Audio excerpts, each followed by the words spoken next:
ओम सद्गुरु साईनाथाय नमः। श्री साईं सच्चरित्र अध्याय 7। इस अध्याय में अद्भुत अवतार, श्री साईं बाबा की प्रकृति, उनकी यौगिक क्रियाएं, उनकी सर्वव्यापकता, कुष्ठ रोगी की सेवा, खापर्डे के पुत्र को प्लेग, पंढरपुर गमन और अद्भुत अवतार आदि विषय सम्मिलित हैं। श्री साईं बाबा समस्त यौगिक क्रियाओं में पारंगत थे। 6 प्रकार की क्रियाओं के तो वे पूर्ण ज्ञाता थे।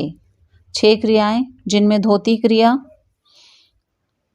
एक 3 फुट चौड़े व 22.25 फुट लंबे कपड़े के भीगे हुए टुकड़े से पेट को स्वच्छ करना, खंड योग अर्थात अपने शरीर के अवयवों को पृथक पृथक कर उन्हें पुनः पूर्ववत जोड़ना, और समाधि आदि भी सम्मिलित हैं।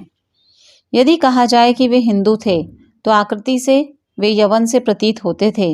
कोई भी यह निश्चय पूर्वक नहीं कह सकता था कि वे हिंदू थे या यवन। वे हिंदुओं का रामनवमी उत्सव यथाविधि मनाते थे और साथ ही मुसलमानों का चंदोत्सव भी। वे उत्सव में दंगलों को प्रोत्साहन तथा विजेताओं को पर्याप्त पुरस्कार देते थे। गोकुल अष्टमी को वे गोपाल काला उत्सव भी बड़ी धूमधाम से मनाते थे। ईद के दिन वे मुसलमानों को मस्जिद में नमाज पढ़ने के लिए आमंत्रित किया करते थे। एक समय मुहर्रम के अवसर पर मुसलमानों ने मस्जिद में ताजिए बनाने तथा कुछ दिन वहां रखकर फिर जुलूस बनाकर गांव से निकालने का कार्यक्रम रचा। श्री साईं बाबा ने केवल 4 दिन ताजियों को वहां रखने दिया और बिना किसी राग द्वेष के 5वें दिन वहां से हटवा दिया। यदि कहें कि वे यवन थे तो उनके कान छिदे हुए थे, और यदि कहें कि वे हिंदू थे तो वे सुनता कराने के पक्ष में थे। नाना साहेब चांदरोकर, जिन्होंने उनको बहुत समीप से देखा था, उन्होंने बतलाया कि उनकी सुन्नत नहीं हुई थी। साईं लीला पत्रिका श्री बीवी देव द्वारा लिखित, शीर्षक बाबा यवन की हिंदू, पृष्ठ 562। यदि कोई उन्हें हिंदू घोषित करे तो वे सदा मस्जिद में निवास करते थे, और यदि यवन कहें तो वे सदा वहां धुनी प्रज्वलित रखते थे तथा अन्य कर्म जो कि इस्लाम धर्म के विरुद्ध हैं, जैसे चक्की पीसना, शंख तथा घंटानाद, होम आदि कर्म करना, अन्नदान और अर्ध द्वारा पूजन आदि सदैव वहां चलते रहते थे। यदि कोई कहे कि वे यवन थे तो कुलीन ब्राह्मण और अग्निहोत्री भी अपने नियमों का उल्लंघन कर सदा उनको साष्टांग नमस्कार किया करते थे। जो उनके स्वदेश का पता लगाने गए, उन्हें अपना प्रश्न ही विस्मृत हो गया और वे उनके दर्शन मात्र से मोहित हो गए। अस्तु इसका निर्णय कोई न कर सका कि यथार्थ में साईं बाबा हिंदू थे या यवन। इसमें आश्चर्य ही क्या है। जो अहम व इंद्रियजन्य सुखों को तिलांजलि देकर ईश्वर की शरण में आ जाता है तथा जब उसे ईश्वर के साथ अभिन्नता प्राप्त हो जाती है, तब उसकी कोई जाति पाति नहीं रह जाती। इसी कोटि में श्री साईं बाबा थे। वे जातियों और प्राणियों में किंचित मात्र भी भेदभाव नहीं रखते थे। फकीरों के साथ वे आमिष और मछली का सेवन भी कर लेते थे। कुत्ते भी उनके भोजन पात्र में मुंह डालकर स्वतंत्रता पूर्वक खाते थे, परंतु उन्होंने कभी कोई आपत्ति नहीं की। ऐसा अपूर्व और अद्भुत श्री साईं बाबा का अवतार था। गत जन्मों के शुभ संस्कारों के परिणाम स्वरूप मुझे भी उनके श्री चरणों के समीप बैठने और उनका सत्संग लाभ उठाने का सौभाग्य प्राप्त हुआ। मुझे जिस आनंद व सुख का अनुभव हुआ, उसका वर्णन मैं किस प्रकार कर सकता हूँ। यथार्थ में बाबा अखंड सच्चिदानंद थे। उनकी महानता और अद्वितीयता का बखान कौन कर सकता है।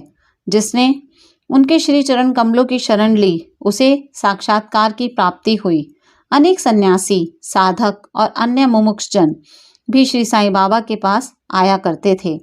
बाबा भी सदैव उनके साथ चलते फिरते, उठते बैठते, उनसे वार्तालाप कर उनका चितरंजन किया करते थे। अल्लाह मालिक सदैव उनके होठों पर था। वे कभी भी विवाद और मतभेद में नहीं पड़ते थे तथा सदा शांत और स्थिर रहते थे, परंतु कभी कभी वे क्रोधित हो जाया करते थे। वे सदैव ही वेदांत की शिक्षा दिया करते थे। कोई भी अंत तक न जान सका कि श्री साईं बाबा वास्तव में कौन थे। अमीर और गरीब दोनों उनके लिए एक समान थे। वे लोगों के गुह व्यापार को पूर्णतया जानते थे और जब वे रहस्य प्रकट करते तो सब विस्मित हो जाते थे। स्वयं ज्ञानावतार होकर भी वे सदैव अज्ञानता का प्रदर्शन किया करते थे। उन्हें आदर सत्कार से सदैव रुचि थी। इस प्रकार का श्री साईं बाबा का वैशिष्ट्य था। थे तो वे शरीरधारी, परंतु कर्मों से उनकी ईश्वरता स्पष्ट झलकती थी। शिरडी के सकल नर नारी उन्हें परब्रह्मा ही मानते थे।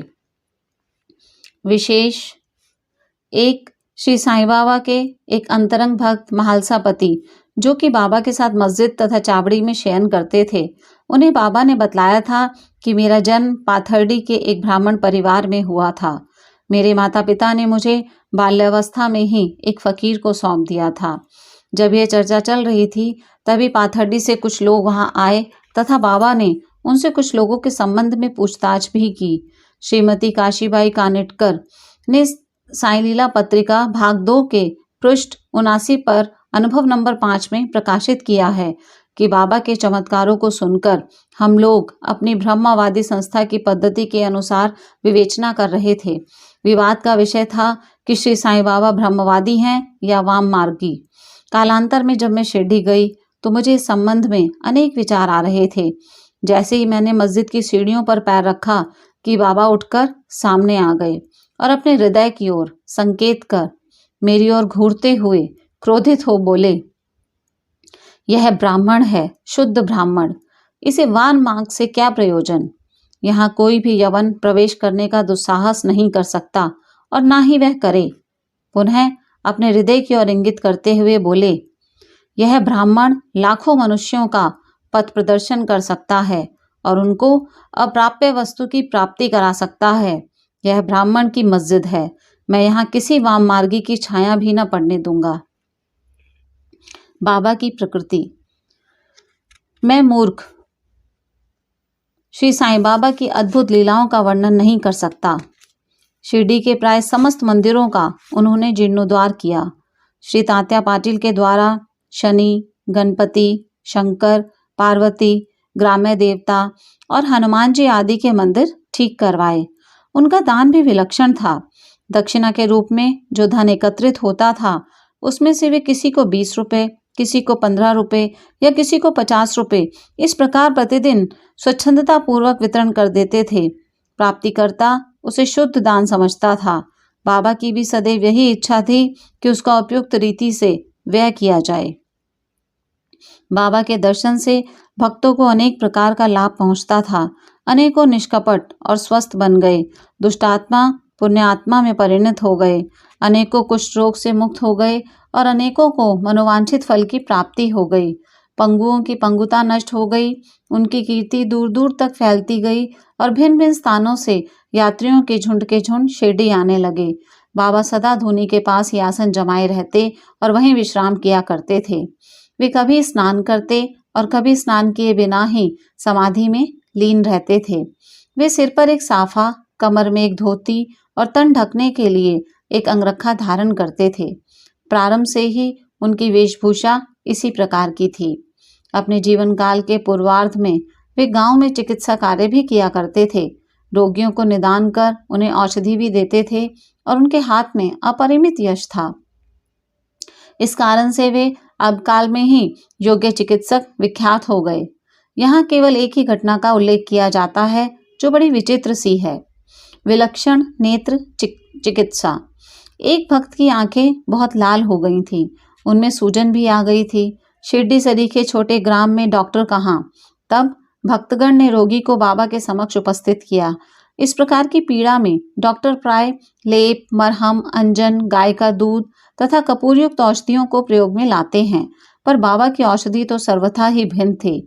उन्होंने भिलावा पीसकर उसकी 2 गोलियां बनाई और रोगी के नेत्रों में एक एक गोली चिपकाकर कपड़े की पट्टी से आंखें बांध दी।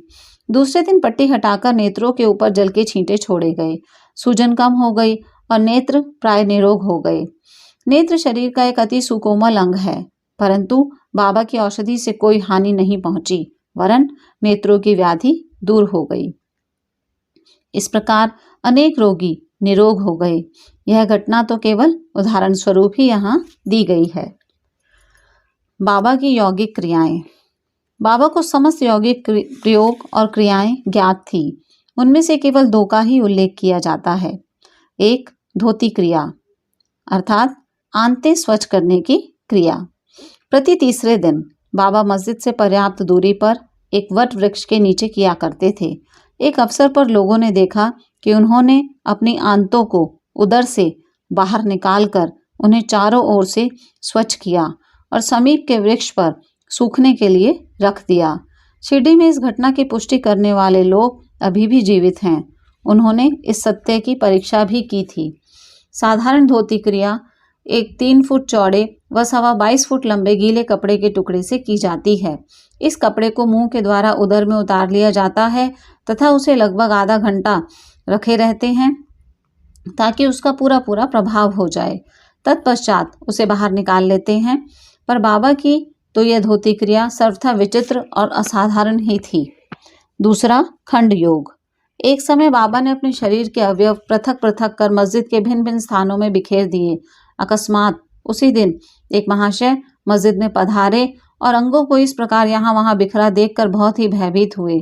पहले उनकी इच्छा हुई कि लौटकर ग्राम अधिकारी के पास ये सूचना भिजवा देनी चाहिए कि किसी ने बाबा का खून कर उन्हें टुकड़े टुकड़े कर दिए हैं, परंतु सूचना देने वाला ही पहले पकड़ा जाता है। यह सोचकर वे मौन रहे। दूसरे दिन जब वे मस्जिद में गए तो बाबा को पूर्ववत हुष्ट-पुष्ट और स्वस्थ देखकर उन्हें बड़ा विस्मय हुआ। उन्हें ऐसा लगा कि पिछले दिन जो दृश्य देखा था वह कहीं स्वप्न तो नहीं था। बाबा बाल्यकाल से ही यौगिक क्रियाएं किया करते थे और उन्हें जो अवस्था प्राप्त हो चुकी थी उसका सत्य ज्ञान किसी को भी नहीं था। चिकित्सा के नाम से उन्होंने कभी किसी से एक पैसा भी स्वीकार नहीं किया। अपने उत्तम लोकप्रिय गुणों के कारण उनकी कीर्ति दूर दूर तक फैल गई। उन्होंने अनेक निर्धनों और रोगियों को स्वास्थ्य प्रदान किया। इस प्रसिद्ध डॉक्टरों के डॉक्टर, मसीहों के मसीहा ने कभी अपने स्वार्थ की चिंता न कर अनेक विघ्नों का सामना किया तथा स्वयं असहनीय वेदना और कष्ट सहन कर सदैव दूसरों की भलाई की और उन्हें विपत्तियों से सहायता पहुंचाई। वे सदा पर कल्याणार्थ चिंतित रहते थे। ऐसी ही एक घटना नीचे दी जाती है जो उनकी सर्वव्यापकता तथा महान दयालुता की द्योतक है। बाबा की सर्वव्यापकता और दयालुता। सन 1910 में बाबा दीपावली के शुभ अवसर पर धूनी के समीप बैठे हुए अग्नि ताप रहे थे तथा साथ ही धूनी में लकड़ी डालते जा रहे थे। धूनी प्रचंडता से प्रज्वलित थी। कुछ समय पश्चात उन्होंने लकड़ियां डालने के बदले अपना हाथ धूनी में डाल दिया। हाथ बुरी तरह से झुलस गया। नौकर माधव तथा माधवराव देशपांडे ने बाबा को धूनी में हाथ डालते देखकर तुरंत दौड़कर उन्हें बलपूर्वक पीछे खींच लिया। माधवराव ने बाबा से कहा, देवा, आपने ऐसा क्यों किया? बाबा सावधान होकर कहने लगे, यहाँ से कुछ दूरी पर एक लोहारन जब भट्टी धोंक रही थी, उसी समय उसके पति ने उसे बुलाया। कमर से बंधे हुए शिशु का ध्यान छोड़ वह शीघ्रता से वहां दौड़कर गई। अभाग्यवश शिशु फिसलकर भट्टी में गिर पड़ा। मैंने तुरंत भट्टी में हाथ डालकर शिशु के प्राण बचा लिए। मुझे अपना हाथ जल जाने का कोई दुख नहीं है, परंतु मुझे संतोष है कि एक मासूम शिशु के प्राण बच गए। कुष्ठ रोगी की सेवा। माधवराव देशपांडे के द्वारा बाबा का हाथ जल जाने का समाचार पाकर श्री नाना साहेब चांदरोकर बंबई के एक सुप्रसिद्ध डॉक्टर श्री परमानंद के साथ दवाइयाँ, लेप, लिंट तथा पट्टियाँ आदि साथ लेकर शीघ्रता से शिरडी को आए। उन्होंने बाबा से डॉक्टर परमानंद को हाथ की जांच करने और जले हुए स्थान में दवा लगाने की अनुमति मांगी। यह प्रार्थना अस्वीकृत हो गई। हाथ जल जाने के पश्चात एक कुष्ठ रोगी पीड़ित भक्त भागोजी शिंदे उनके हाथ पर सदैव पट्टी बांधते थे। उनका कार्य था प्रतिदिन जले हुए स्थान पर घी मलना और उसके ऊपर एक पत्ता रखकर पट्टियों से उसे पुनः पूर्ववत कसकर बांध देना। घाव शीघ्र भर जाए, इसके लिए नाना साहेब चांदरोकर ने पट्टी छोड़ने तथा डॉक्टर परमानंद से जांच व चिकित्सा कराने का बाबा से बारंबार अनुरोध किया। यहाँ तक कि डॉक्टर परमानंद ने भी अनेक बार प्रार्थना की, परंतु बाबा ने यह कहते हुए टाल दिया कि केवल अल्लाह ही मेरा डॉक्टर है। उन्होंने हाथ का परीक्षण करवाना अस्वीकार कर दिया। डॉक्टर परमानंद की दवाइयां शिरडी के वायुमंडल में ना खुल सकी और ना उनका उपयोग ही हो सका। फिर भी डॉक्टर साहब का परम भाग्य था जो उन्हें बाबा के श्री दर्शन का लाभ हुआ। भागोजी को दवा लगाने की अनुमति मिल गई। कुछ दिनों के उपरांत जब घाव भर गया तब सब भक्त सुखी हो गए, परंतु यह किसी को भी ज्ञात ना हो सका कि कुछ पीड़ा शेष रही थी या नहीं। प्रतिदिन प्रातःकाल घृत से हाथ की मालिश और पुनः कसकर पट्टी बांधना, श्री साईं बाबा की समाधि पर्यंत यह क्रम इसी प्रकार चलता रहा। श्री साईं बाबा सदृश पूर्ण सिद्ध को यथार्थ में इस चिकित्सा की भी कोई आवश्यकता नहीं थी, परंतु भक्तों के प्रेमवश उन्होंने भागोजी की यह सेवा निर्विघ्न स्वीकार की। जब बाबा लैंडी को जाते तो भागोजी छाता लेकर उनके साथ ही जाते थे। प्रतिदिन प्रातःकाल जब बाबा धूनी के पास आसन पर विराजते तो भागोजी वहां पहले से ही उपस्थित रहकर अपना कार्य प्रारंभ कर देते थे। भागोजी ने पिछले जन्म में अनेक पाप कर्म किए थे, इस कारण वे कुष्ठ रोग से पीड़ित थे। उनकी उंगलियां गल चुकी थी और शरीर पीप आदि से भरा हुआ था, जिससे दुर्गंध भी आती थी। यद्यपि बाह्य दृष्टि से वे दुर्भागी प्रतीत होते थे, परंतु बाबा का प्रधान सेवक होने के नाते यथार्थ में वे ही अधिक भाग्यशाली तथा सुखी थे। उन्हें बाबा के सानिध्य का पूर्ण लाभ प्राप्त हुआ। बालक खापर्डे को प्लेग। अब मैं बाबा की एक दूसरी अद्भुत लीला का वर्णन करूंगा। श्रीमती खापर्डे अमरावती के श्री दादा साहेब खापर्डे की धर्मपत्नी अपने छोटे पुत्र के साथ कई दिनों से शिरडी में थी। पुत्र तीव्र ज्वर से पीड़ित था। पश्चात उसे प्लेग की गिल्टी भी निकल आई। श्रीमती खापर्डे भयभीत हो बहुत घबराने लगी और अमरावती लौट जाने का विचार करने लगी। संध्या समय जब बाबा वायु सेवन के लिए वाड़े के पास से जा रहे थे तब उन्होंने उनसे लौटने की अनुमति मांगी तथा कंपित स्वर में कहने लगी कि मेरा प्रिय पुत्र प्लेग से ग्रस्त हो गया है, अतः अब मैं घर लौटना चाहती हूँ। प्रेमपूर्वक उनका समाधान करते हुए बाबा ने कहा, आकाश में बहुत बादल छाए हुए हैं, उनके हटते ही आकाश पूर्वत स्वच्छ हो जाएगा। ऐसा कहते हुए उन्होंने कमर तक अपनी कफनी ऊपर उठाई और वहां उपस्थित सभी लोगों को अंडों के बराबर 4 गिल्टियां दिखाकर कहा, देखो मुझे अपने भक्तों के लिए कितना कष्ट उठाना पड़ता है, उनके कष्ट मेरे हैं। यह विचित्र और असाधारण लीला देखकर लोगों को विश्वास हो गया कि संतों को अपने भक्तों के लिए किस प्रकार कष्ट सहन करने पड़ते हैं। संतों का हृदय मोम से भी नरम तथा मक्खन जैसा कोमल होता है। वे अकारण ही भक्तों से प्रेम करते और उन्हें अपना निजी संबंधी समझते हैं। पंढरपुर गमन और निवास। बाबा अपने भक्तों से कितना प्रेम करते और किस प्रकार उनके समस्त इच्छाओं तथा समाचारों को पहले से ही जान लेते थे, इसका वर्णन कर मैं ये अध्याय समाप्त करूंगा। नाना साहेब चांद्रोकर बाबा के एक परम भक्त थे। वे खानदेश में नंदुरबार के मामलदार थे। उनका पंढरपुर को स्थानांतरण हो गया और श्री साईं बाबा की भक्ति उन्हें फलदायी हो गई, क्योंकि उन्हें पंढरपुर, जो भू वैकुंठ सदृश ही समझा जाता है, उसमें रहने का अवसर प्राप्त हो गया। नाना साहेब को शीघ्र ही कार्यभार संभालना था, इसलिए वे किसी को पूर्व पत्र या सूचना दिए बिना ही शीघ्रता से शिरडी को रवाना हो गए। वे अपने पंढरपुर में अचानक पहुंचकर अर्थात शिरडी में अचानक पहुंचकर अपने विठोबा अर्थात बाबा को नमस्कार कर फिर आगे प्रस्थान करना चाहते थे। नाना साहेब के आगमन की किसी को भी सूचना ना थी, परंतु बाबा से क्या छिपा था, वे तो सर्वज्ञ थे।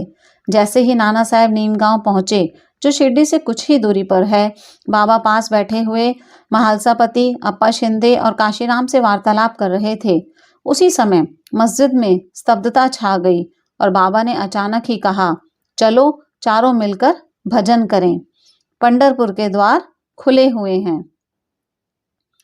बाबा ने मराठी में एक भजन गाया जिसका अर्थ है, मुझे पंढरपुर जाकर वहीं रहना है, क्योंकि वह मेरे स्वामी का घर है।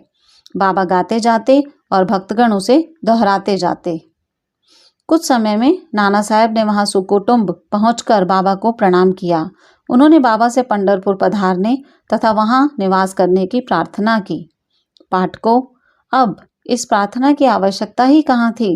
भक्तगण ने नाना साहेब को बतलाया कि बाबा पंढरपुरवास के भाव से पहले से ही थे। यह सुनकर नाना साहेब द्रवित हो श्री चरणों पर गिर पड़े और बाबा की आज्ञा, उदी तथा आशीर्वाद प्राप्त कर वे पंढरपुर को रवाना हो गए। बाबा की कथाएं अनंत हैं। अन्य विषय जैसे मानव जन्म का महत्व, बाबा का भिक्षावृत्ति पर निर्वाह, बाईजाबाई की सेवा तथा अन्य कथाओं को अगले अध्याय के लिए शेष रखकर अब मुझे यहाँ विश्राम करना चाहिए। ओम श्री सद्गुरु साईनाथाय नमः।